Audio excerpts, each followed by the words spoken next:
Bihar JDU में घमासान। RCP Singh ने क्यों छोड़ी पार्टी? जेडीयू को क्यों बताया डूबता जहाज?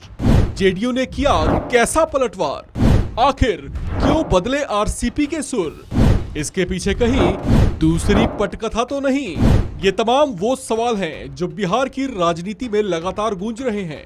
पूछा जा रहा है कि अब तक जेडीयू के कद्दावर चेहरों में शामिल रहे आरसीपी सिंह पिछले करीब 2 महीनों से पार्टी छोड़ने के संकेत दिए जा रहे थे, तो उसमें उन्होंने देर क्यों लगाई?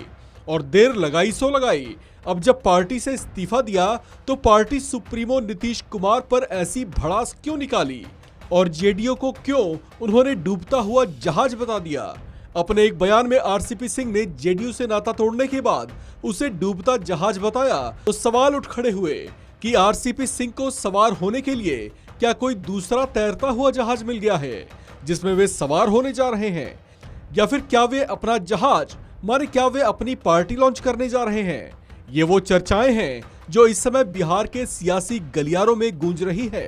खैर, जिस जेडीयू में अब तक उनका सियासी वजूद बना रहा, उस जेडीयू को छोड़ते छोड़ते उन्होंने जिस ढंग से अपनी भड़ास निकाली, उससे जेडीयू के तमाम नेता तिलमिला उठे। जेडीयू नेता ललन सिंह ने उन पर जमकर पलटवार किया। पहले ये सुनिए ललन सिंह ने उन्हें लेकर क्या कुछ कहा। ये वह व्यक्ति के मुंह से ये सब बात निकल रहा है जिस पर लंबे समय तक नीतीश कुमार जी ने भरोसा किया, सब कुछ उनके हवाले से खुद कर दिया, उनकी पहचान बनाई नीतीश कुमार जी। कौन जानता था लेकिन उनकी पहचान बनाई नीतीश कुमार जी। लेकिन वह आदमी भी किस किस तरह की भाषा का इस्तेमाल कर रहे हैं? अब बताइए, कह रहे हैं कि जनता दल यूनाइटेड जो है डूबता हुआ जहाज है। क्या जानते हो जनता दल यूनाइटेड के बारे में? क्या जानते हो समता पार्टी के बारे में? समता पार्टी और जनता दल यूनाइटेड का निर्माण कैसे हुआ है और किन संघर्ष के रास्ते से निर्माण हुआ है, उसका कोई ज्ञान है? एबीसीडी का ज्ञान है उनको? कोई ज्ञान नहीं, कुछ नहीं जानते। वो कभी संघर्ष के साथी नहीं रहे, वो सत्ता के साथी रहे।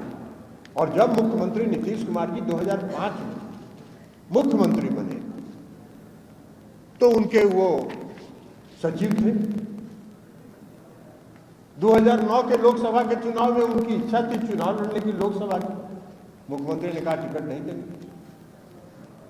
2010 में उनकी इच्छा थी, उन्होंने कहा चले जाइए, अगर इच्छा है तो राज्यसभा चले जाइए। उसके बाद पार्टी का राष्ट्रीय महासचिव संगठन का दिया उन्होंने, राष्ट्रीय अध्यक्ष खुद इस्तीफा देकर उन्होंने बनाया। वो जो बार बार कहते हैं कि हम राष्ट्रीय अध्यक्ष बने नहीं हैं। राष्ट्रीय अध्यक्ष नीतीश कुमार जी ने उनको खुद इस्तीफा देके उनको बनाया।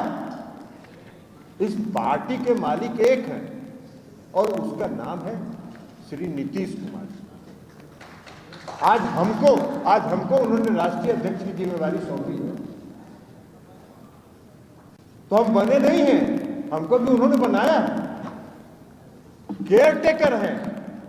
अब केयर टेकर अगर समझने लगे कि हम ही मालिक हो गए पार्टी के, ऐसा कहीं होता है? केयर टेकर मालिक हो जाता है? लेकिन अब वो भी बोल रहे हैं कि डूबता हुआ जहाज है। हम उनको बता देना चाहते हैं आपके माध्यम से कि जनता दल यूनाइटेड डूबता हुआ जहाज नहीं, दौड़ता हुआ जहाज है, और आने वाले समय में यह पता चल जाए। ललन सिंह ने आरसीपी सिंह की टिप्पणी पर तल्ख लहजे में कहा कि जेडीयू डूबता हुआ नहीं बल्कि तैरता हुआ जहाज है। उन्होंने उस दौरान संकेतों की भाषा में कम अल्फाज में ही और भी बहुत कुछ समझाने की कोशिश की।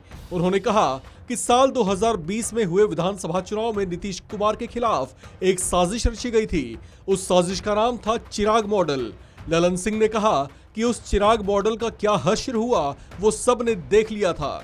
उन्होंने कहा बिल्कुल उसी तरीके से एक और मॉडल तैयार किया जा रहा था जिसे समय रहते समझ लिया गया और ठीक कर दिया गया।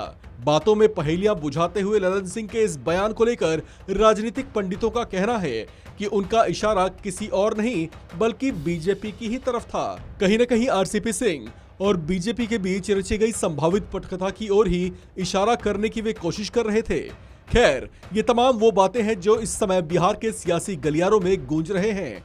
इस पर अभी बीजेपी की ओर से कोई प्रतिक्रिया नहीं आई है, लेकिन ये मामला जिस ढंग से तूल पकड़ता दिख रहा है, उससे एक बात साफ हो रही है कि बिहार में एनडीए का कुनबा शायद बिखराव की ओर बढ़ चला है। इस खबर में फिलहाल इतना ही। बाकी अपडेट्स के लिए बने रहिए वन इंडिया हिंदी के साथ।